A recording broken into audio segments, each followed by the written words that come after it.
Bumped. No call also. May tawag doon. Ito si Referee Cruz, nakalimutan ang kanyang whistle sa other end.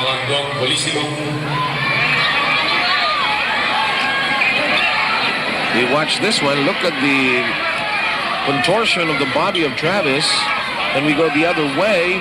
No foul off Kaidek, but it ends up with a foul by Polistico. Yeah, there you can see Polistico clearly using that. Jojo Lastimosa, who also has 2 personal fouls, is now coming back for Dondon Ampalayo. 37-35. Beerman just on top by 2 points. Johnny Abarientos. First game, 14 points. Had 6 rebounds, 7 assists. Whose rebound is that? Alan Kaidik tap it to Polistico. He's going to go to Polistico. Is Mong Alvarez trying to find an opening, but everything is as tight as Fort Knox. I like the defensive strategy of Alaska for this game. And that, yes, Lastimosa escapes. Lastimosa was part of the first quarter action. 6:37 ang natitirang oras. Alvarez could have traveled there. Yes, he did travel. he just completely off rhythm here. Kumarin also back in the game. Trying to work on Johnny. Goes to Chambers to shot. Yes, well-run play by Alaska Milk. Close range shot. John Chambers clears and then comes back to a close position.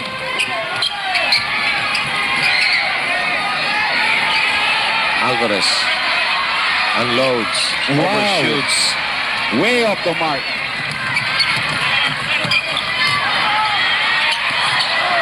Nothing. Carriazo. Away. Nasa linya si Jeffrey Carriazo. Isa sa mga dates para sa Rookie of the Year Award. Manalo kaya. Team Con the luxury of resting Jojo Lastimosa while not losing too much. Yun nga nangyari. No? Kaya si Lastimosa bilang nakabalik. Nandito na naman po si Franz Pumaren. 2 number 5 players going up against each other.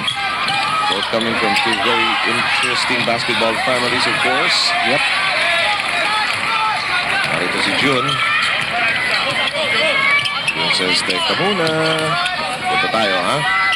San Miguel is already in the penalty while Alaska still has 2 fouls to give. While playing solid airtight defense all the way as Chambers has that running shot. On a one-on-one play against Travis.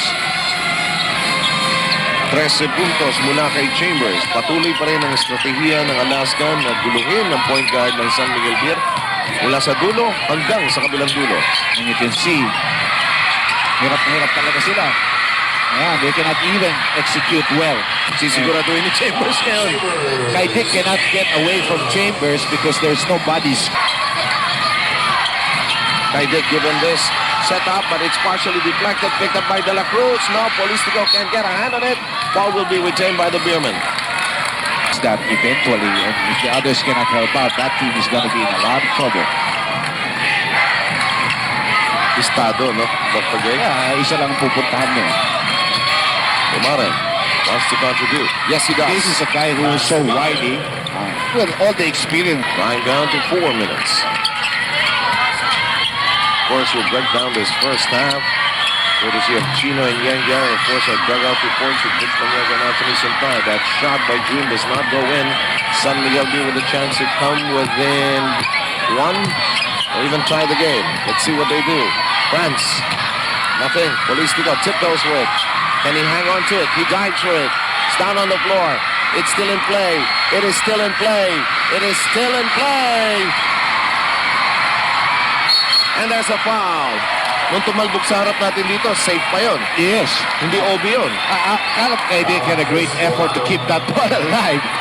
And Chambers almost had a steal. That would have been another layup for Alaska. That's true. Instead, San Miguel comes in, but Volado is not going to give Travis no layup. You go to the free. Travis na mabawasan itong advantage na ito.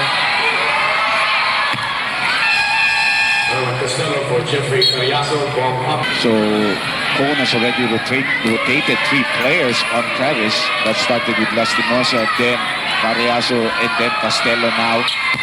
Travis makes the 2 free 43. Natitirang oras, 3 minutes and 22. Second game, friends of the finals. Alaska enjoying a 1-0 lead in the series. Alan Kaidik picks up the errant pass. Kaidik sidesteps, blocked. It's now tied at 1 game apiece. The final score 114 for Shell, 107 for Sunkist. 15 on the shot clock. France thought about it. France will no longer think. He will do, but he misses. Rebound, June Reyes beating Art de la Cruz. Art de la Cruz being boxed out by a small man there. Chambers wants to go to Hawkins. Takes a handoff. Hawkins with that twirl of his. Partially deflected, but not enough to stop the pure and simple move. To Travis. 2:27 to go. Back to the trigger man. Twisting shot. No. Whoa! Follow up. Push follow up there. Alaska abandoned on 1 point sa mga sandaling ito. Narito si Lastimosa nakawala against the glass. That's a foul. Timeout ang Alaska.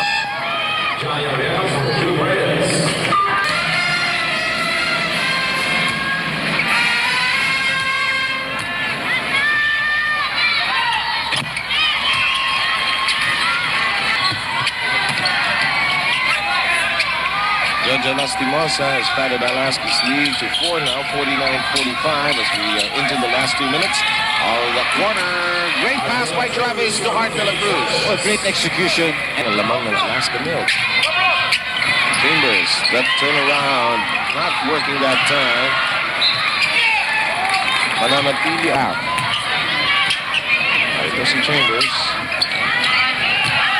Georgia Lastimosa with Art de la Cruz all over him, but Chambers inside. That's a foul. That's a foul there by Art. 3-point play coming up.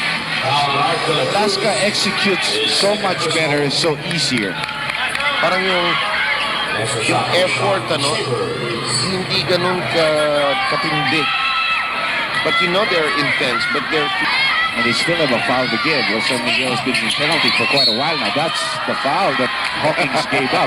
But still, they're not... And he does so, manages to escape. Lastimosa. By going to Travis. Triggerman! Nope. What's the matter when you win awards? You forget to shoot. He made the 6 points early, but he's been silent. That's going to be a foul, and that is going to send Hawkins to the free throw. He's already getting pissed off with the referees because he feels that they're not getting the calls on one end. Well, let's see if he gets thrown out. Travis. Travis on a one-man mission here. And that's even wrong.